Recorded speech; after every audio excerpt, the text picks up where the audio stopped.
Hey, what's going on, everybody? This is Wrightway J, back with another video, Wrightway Be Trucking. So, in this particular video, I want to go more into how I got into being a lease purchase driver. So, what it was is that I got with a company, and the company I got with, they just so happen to have that option. Now, when I first got to the company, honestly, I just wanted to be a company driver. I wasn't even thinking about lease purchase at all.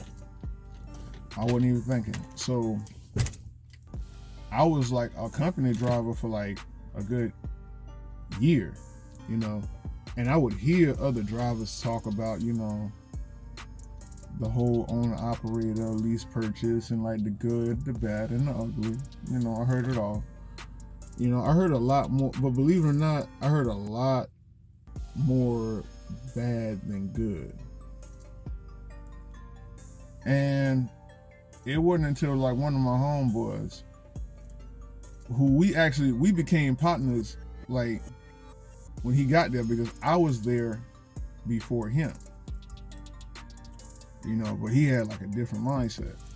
So when he got in and like me and him, we started getting cool or whatever like that, he would be on my behind like, hey, bruh, go ahead, get this lease purchase, man.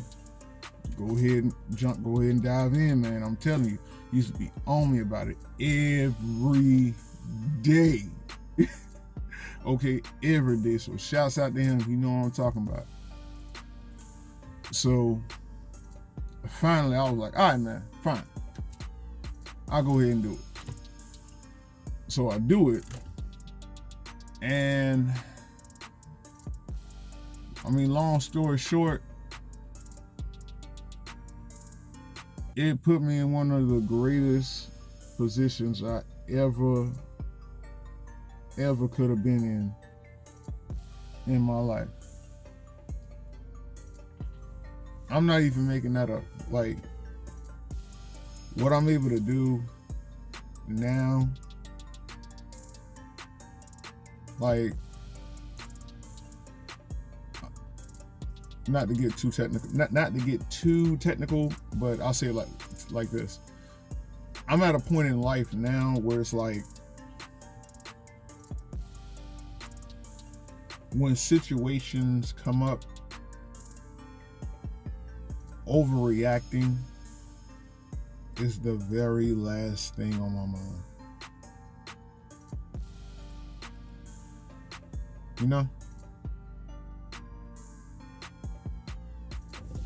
Being a lease purchase driver taught me how to not overreact to every single situation, good or bad.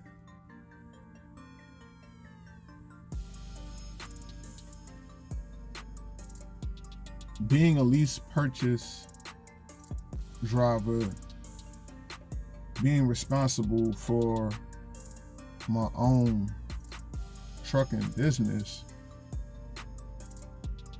has basically showed me how to not overreact and to think my way through issues.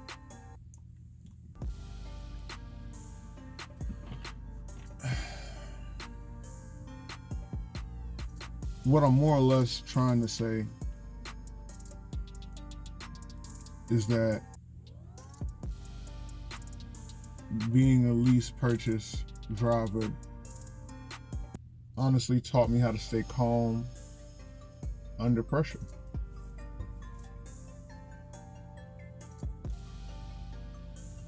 That's what it showed me. It showed me how to stay calm under pressure, because it's a lot when you are responsible for the success of something that you are creating, it is a lot on you. And the last thing you want to do is overreact and put yourself in a situation that you don't want to be in merely because you didn't think it all the way through.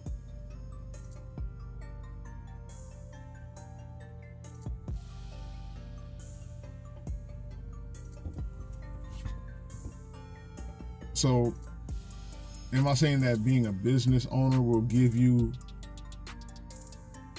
the whole gist of everything that I just said? Will being just a business owner, period, do that for you? I would say more than likely, yeah. But but this is me personally. Being a lease purchase owner operator of an 18-wheeler showed me that. Now, maybe being like the owner of a restaurant or the owner of an auto shop or the owner of an entertainment company could give you that same feeling. Possibly. I'm pretty sure it would, but I wouldn't know because I'm not in it. What I'm more or less saying is that when you have something that you are working for, something that you are striving for, the energy that it takes to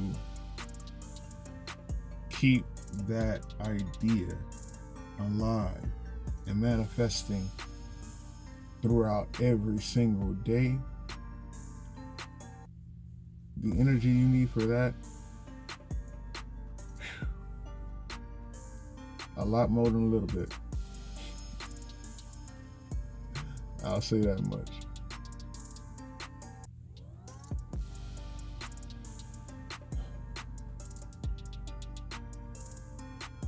But I was actually having a conversation the other day with an older gentleman, and he was a truck driver too. And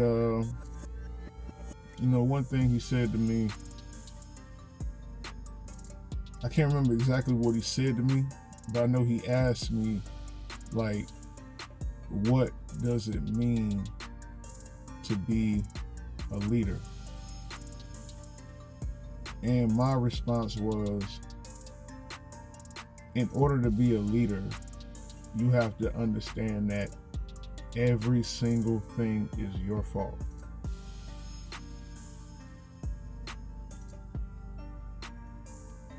If the business is good, they congratulate you. If the business fails, they persecute you.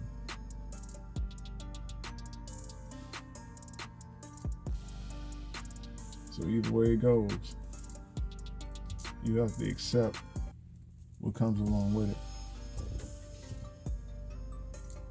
And that's what it means to be a leader. Accept that everything is your fault and you can't change what you don't know and what you haven't seen. You can think your way through it, and you should. You can calculate your way through it, and you should. You can even draw it and plan it out, and you should. But to quote Andre 3000, you can plan a pretty picnic, but you can't predict the weather.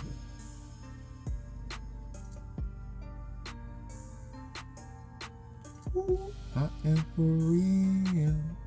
Never meant to make your doctor cry. I apologize a trillion times. I'm sorry, Miss Jackson. Ooh, I am for real. That was my joint back in the day. But yeah, as much as you try to plan something out, it won't work out exactly how you plan it. And that's something personally I'm actually learning to accept, is that some things just don't work.